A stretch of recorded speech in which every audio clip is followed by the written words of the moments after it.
Hola, bon dia. Divendres els deixàvem amb una definició de mots encreuats extreta de la revista en català Passatemps.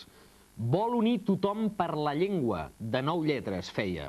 La resposta era Esperanto. L'esperanto com a sinònim de la llengua universal. El doctor Ludwig Letzer Zamenhof, ara fa 110 anys, és a dir, el 1887, es va inventar una llengua que van batejar després com a Esperanto, el qui té esperança, amb la voluntat d'esdevenir allò, la llengua de tothom. A partir d'un alfabet de 28 lletres i una gramàtica més aviat simple, sense cap d'aquelles empipadores excepcions a les quals sempre ens hem d'enfrontar quan ens posem a estudiar una regla, va vestir una llengua que avui en dia parlen al voltant de 12 milions de persones. Val a dir, però, que això no es pot considerar pas cap èxit per una llengua amb aspiracions universalistes i que només va tenir un moment de gran esplendor abans de les dues guerres mundials.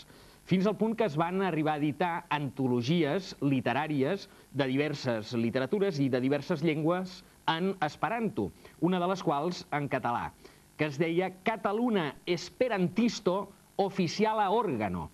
Amb aquest desgavell d'A's i d'O's ens ha fet recordar que potser Johan Cruyff, quan explicava tot allò del peloto, el que volia era reivindicar l'esperanto. Però en realitat és que dins les normes tots els noms en esperanto acaben amb o, tots els adjectius acaben amb va i els verbs en infinitiu acaben amb vi, etc, etc. Durant el segle XIX n'hi va haver moltes de llengües inventades que pretenien assolir aquesta utopia de la llengua universal.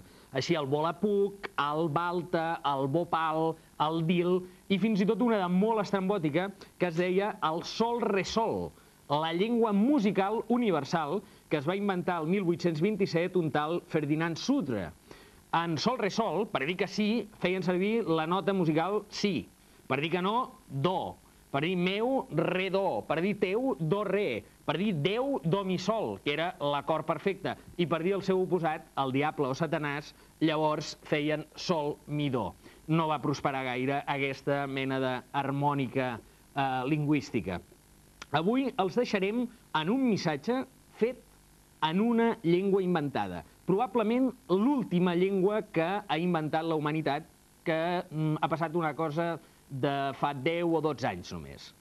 Bortage bir jablu direc kakuni. Ara mateix els acabo de dir que la revenja és un plat que cal servir fred. Però en quina llengua?